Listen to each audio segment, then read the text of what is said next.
Hey friends, it's Jen. I'm excited to spend these few minutes with you as we draw near to God together. And we're approaching Him with a unique type of question, asking God to help us see Him and to help us see ourselves more from His point of view, because God knows more about everything than we do. And I think He wants to clue us in a little bit more to how we're made and how He sees us and how He's involved in our day-to-day lives.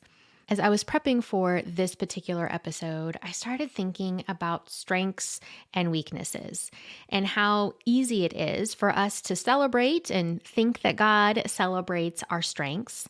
And in a similar way, how easy and common it is to regret our weaknesses, or maybe even to feel like God is disappointed about our weaknesses too. But that's not actually what we see in Scripture. In Isaiah 40, verses 29 through 31, it says, "He gives strength to the weary and increases the power of the weak. Even youths grow tired and weary, and young men stumble and fall. But those who hope in the Lord will renew their strength. They will soar on wings like eagles. They will run and not grow weary. They will walk and not be faint."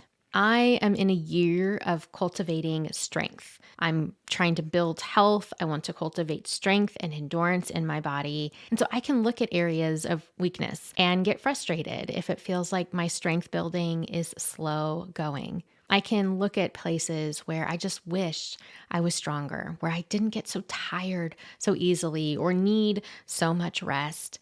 And I can get down on myself in those areas. And it's good to build strength. It's good to invest in our health.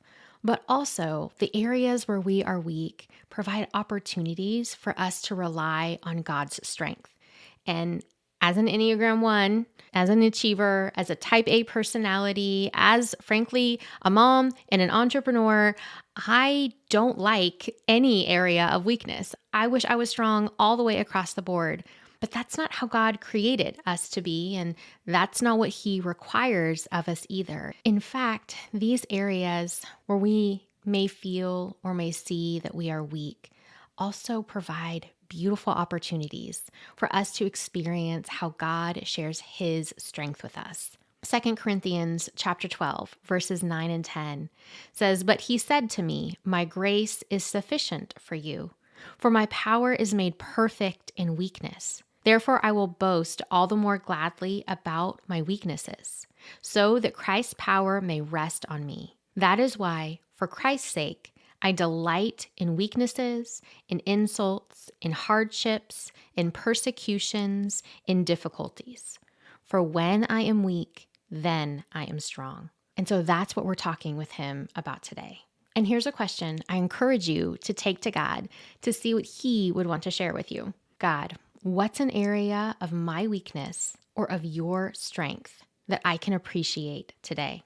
Even as I asked this question of God, He showed me some areas of His strength, and He showed me some areas of my weakness that I was able to appreciate because of how God cares for me through them, because of how I'm learning to listen to the cues in my body, for how I'm learning pace and rest, and for how God's strength is supernaturally overcoming some of my shortcomings and weaknesses in certain areas.